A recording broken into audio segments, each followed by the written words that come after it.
तो मित्रों, आज हम लोग थोड़ा सा शिव सूत्र पर विचार करेंगे, माहेश्वर सूत्र पर विचार करेंगे और ये देखेंगे कि इन माहेश्वर सूत्रों के द्वारा प्रत्याहार कैसे बनाया जाता है। तो सबसे पहले मैं आप लोगों को बताना चाहूँगा कि महर्षि पाणिनि अपने बाल्यावस्था में बड़े मंदबुद्धि बालक थे। जब इनको पढ़ने से कुछ ज्ञान ना हुआ तब एक खिन्न होकर के गुरुकुल छोड़ करके तपस्या करने चले गए। हिमालय पर जाकर करके इन्होंने सनक आदि ऋषियों के साथ तपस्या किया और तब भगवान शिव से इनको माहेश्वर सूत्र प्राप्त हुए। तो इसके लिए एक श्लोक प्रसिद्ध है कि नृत्यावसाने नटराज राजो ननाद ढक्काम नव पंचबारम उद्धर तु कामः सनकादि सिद्धाने एतद विमर्शे शिवसूत्र जालम। नृत्यावसाने मतलब नृत्य की समाप्ति पर। मित्रों, मैं आप लोगों को बताना चाहूँगा एक शब्द होता है नृत्य, दूसरा होता है नृत्य। नृत्य इसमें ये होता है आधाता और पूराता होता है, और दूसरा शब्द होता है नृत्य। दो शब्द होते हैं। इसमें जो नृत्य होता है ये ताल और लय पर आश्रित होता है, जबकि नृत्य शब्द जो है इसमें अभिनय और भाव की प्रधानता होती है। तो भगवान शिव ने जो नृत्य किया था वो ताल और लय पर आश्रित था।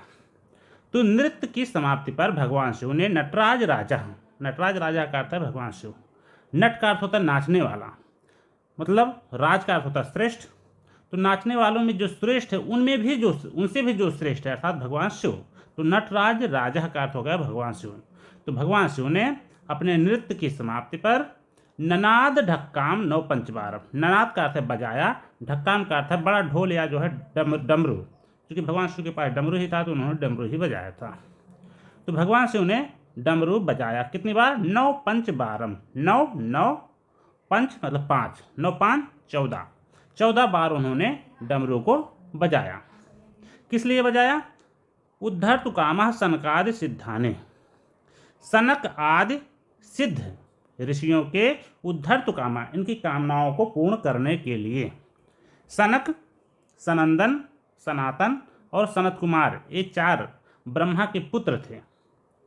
इनके साथ महर्षि पाणिनि ने हिमालय पर तपस्या कर रहे थे। महर्षि पाणिनि इन 4 ऋषियों के साथ तपस्या कर रहे थे। तो भगवान शिव ने प्रसन्न होकर के दर्शन दिया और उन्होंने नृत्य किया, और नृत्य के अवसान पर उन्होंने 14 बार अपने डमरू को बजाया। एतद विमर्शे शिवसूत्र जालम, एतद इस मतलब डमरू को बजाने से, विमर्शी मतलब उत्पन्न हुई है, विमर्श एक प्रकार की शक्ति है, उस शक्ति से उत्पन्न हुई है शिव सूत्र जालम। ये जो 14 माहेश्वर सूत्र हैं, इन 14 माहेश्वर सूत्रों का जाल उत्पन्न हुआ। नृत्यावसाने नटराज राजो ननाद ढक्काम नव पंचबारम उद्धर तु कामः सनकादि सिद्धाने तद विमर्शे शिवसूत्र जालम।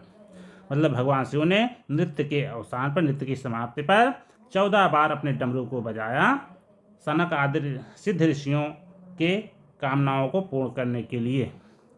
इस 14 बार के डमरू बजाने से इन शिव सूत्रों का समूह उत्पन्न हुआ। तो ये 14 माहेश्वर सूत्र कौन कौन से हैं? आयुड़, ऋलऋक, योंग, अयवच, हैवरट, लड़, यमगणनम, झभय, घड़धस, जबगड़दस, खाफा छाठा था चाटा तावा, कपय सस्सर हल। ये 14 माहेश्वर सूत्र हैं। इन 14 माहेश्वर सूत्रों से इनका एकमात्र प्रयोजन है प्रत्याहार बनाना। तो प्रत्याहार कैसे बनता है? तो प्रत्याहार जो शब्द है, प्रत्याहार का अर्थ होता है संक्षेप। ये शब्द बना है प्रति और आ इसमें उपसर्ग लगा हुआ है, फिर इसमें धातु है और घय प्रत्यय लगा हुआ है। तो इस प्रकार से प्रत्याहार शब्द बनता है और इसका शाब्दिक अर्थ होता है संक्षेप। इसकी व्युत्पत्ति की जाती है प्रत्याहृयन्ते। प्रत्याहृयन्ते का अर्थ होता है संक्षिप्यन्ते, संक्षेप करना। प्रत्याहृयन्ते का मतलब संक्षेप करना। वर्णाः, जहाँ पर वर्णों को संक्षेप किया, वर्णों का संक्षेप किया जाता है। यत्र, जहाँ पर। साह प्रत्याहार, उसको प्रत्याहार कहते हैं। मतलब प्रत्याहार के द्वारा वर्णों का संक्षेप किया जाता है। तो प्रत्याहार बनाने वाला पाणिनि ने एक सूत्र दिया है, आजरन्तेन सहेता। आजरन्तेन सहेता। तो इस सूत्र को हम थोड़ा सा इसके शब्दों को अलग करते हैं। इसका हो जाएगा आदि आदि अन्तेन सह इता। तो इसका अनुवाद करेंगे तो कैसे हो जाएगा? अन्तेन इता सह आदि। अन्तेन इता सह आदि, इति इसमें जो शब्द है ये एक संज्ञा है। इसके लिए बहुत सारे अलग से सूत्र हैं। तो अन्तेन इता मतलब अंतिम इत संज्ञक वर्ण के साथ आदि आदि वर्ण, अंतिम इत संज्ञक वर्ण के साथ आदि वर्ण अपना तथा अपने बीच के वर्णों का बोधक होता है। तो ये आदि अंतिम संहिता प्रत्याहार बनाने वाला सूत्र है।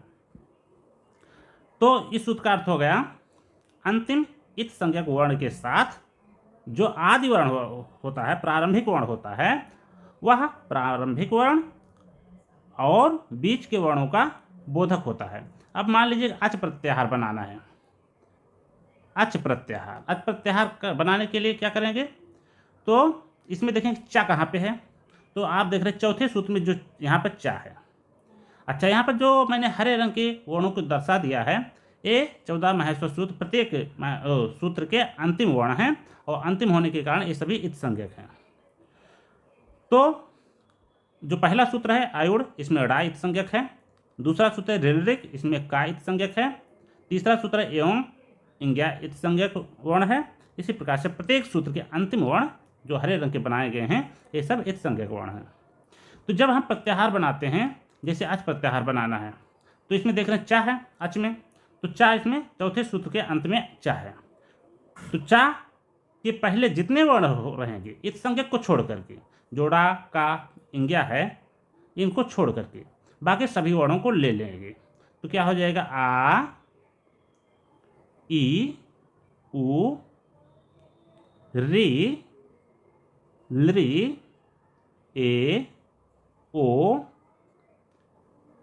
ऐ, औ। तो आ, ई, उ, री, लृ, ए, ओ, ऐ, औ, ये 9 वर्ण हो जाते हैं। तो आदि अंतेन संहिता इसको फिर से देखते हैं।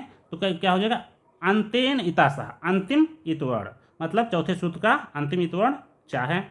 चा के साथ, चा इत वर्ण इत संज्ञक वर्ण है, तो चा इत संज्ञक वर्ण के साथ आदि वर्ण इसमें कौन सा है? आ है। अच प्रत्याहार में आ, तो आ पहले सूत्र का आदि वर्ण है। तो इत संज्ञक चा वर्ण के साथ जो आदि वर्ण आ है, यह आदि वर्ण आ अपने का बोधक होगा और बीच के जितने वर्ण होंगे इत संज्ञक को छोड़कर, गड़ा का और इंज्ञा को छोड़ करके बाकी कितने वर्ण हो गए? ई, उ, री, लृ, ए, ओ, ऐ, औ, ये 8 वर्ण हो गए और आ को लेकर के 9 वर्ण हो गए। तो इस प्रकार से अच जो प्रत्याहार है ये इन 9 वर्णों का बोधक होगा। दूसरा प्रत्याहार जैसे मान लीजिए हल हो गया, हल प्रत्याहार। तो हल प्रत्याहार में कौन कौन से वर्ण आ जाएंगे? आप देख रहे हैं 5वें सूत्र का पहला वर्ण हा है और ला 14वें सूत्र का अंतिम वर्ण है। तो हा से लेकर के ला के पहले हल जो 14वां महेश्वर सूत्र ला है, उस ला के पहले, इस ला के पहले जितने वर्ण हैं और हा तक सारे वर्णों को ले लेंगे। तो हा या वा रा ला हो जाएगा। 7वें सूत्र में है या मा या अड़ा ना। 8वें में है झा भा। 9वें में है घा ढा धा। 10वें में है जा बा गा डा दा। खा फा छा ठा था चा टा ता। का पा सा सा सा और हा, ये सारे वर्ण आ जाएंगे। तो इस प्रकार से जो हल प्रत्याहार है, हल प्रत्याहार में सारे व्यंजन वर्ण आ जाते हैं, व्यंजन वर्ण आ जाते हैं। तो अगर कभी प्रत्याहार में हल प्रत्याहार आए तो इसका मतलब समझ लेना चाहिए कि व्यंजन वर्णों को कहा जा रहा है। तो अगर व्यंजन वर्णों को संक्षेप में कहा जाए व्याकरण की भाषा में तो हल कह दिया जाता है। अगर स्वर वर्णों को कहना है तो अच कह दिया जाता है। तो अच का मतलब हो गया स्वर, हल का मतलब हो गया व्यंजन। अब मान लिया अक प्रत्याहार बनाना हो गया अक प्रत्याहार। तो देख रहे हैं का इत संज्ञ कोण कहाँ पे है? दूसरे सूत्र का अंतिम वर्ण का इत संज्ञ कोण है। तो का को ले लेंगे। का के पहले जितने वर्ण हैं, का के पहले लृ है, री है, उ, ई, आ, इन सबको ले लेंगे। तो आ, ई, उ, री, लृ, ये 5 वर्ण अक प्रत्याहार में आ जाएंगे। इसी प्रकार से मान लीजिए इसका जो अक प्रत्याहार है, इसका प्रयोग अकः सवर्णित दीर्घ सूत्र में होता है। इक प्रत्याहार मान लीजिए बनाना हो गया, तो इक का दूसरे सूत्र का अंतिम वर्ण का हो गया। इक मान लीजिए इक प्रत्याहार को बनाना हो गया, तो दूसरे सूत्र का अंतिम वर्ण का हो गया, और जो पहले सूत्र में छोटी ई आया हुआ है ई हो जाएगा।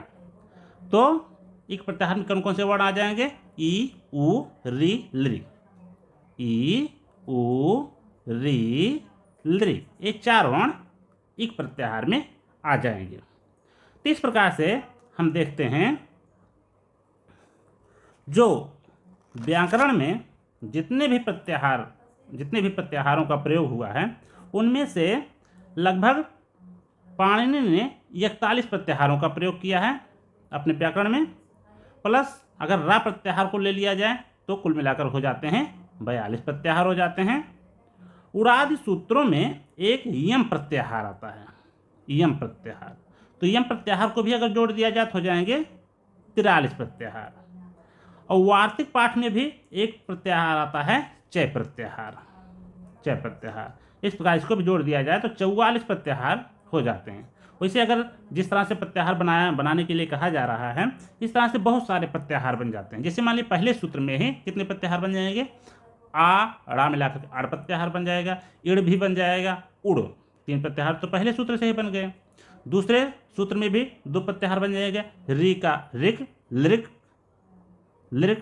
2 प्रत्याहार इसमें बन जाएंगे। अच्छा, पहले और दूसरे को मिलाकर कितने बन जाएंगे?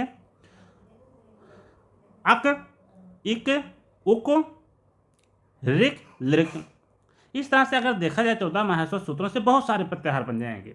लेकिन हम लोग क्यों कहते हैं कि 42 प्रत्याहार या 44 प्रत्याहार ही होते हैं, या 42 या 44 प्रत्याहारों को बनाने के लिए ही माहेश्वर सूत्र हैं? इसका कारण यह है कि व्याकरण शास्त्र में सिर्फ 42 से लेकर के 44 प्रत्याहारों का ही प्रयोग होता है।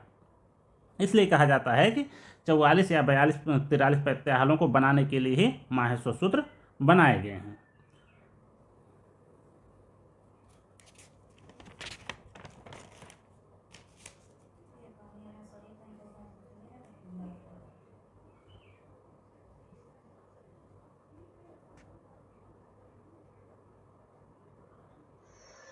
आप लोग हमारे चैनल को सब्सक्राइब करें, लाइक करें और अपने दोस्तों के साथ शेयर करें तथा इस बेल आइकन पर क्लिक करें ताकि आपको नई नई वीडियोज़ मिलती रहें।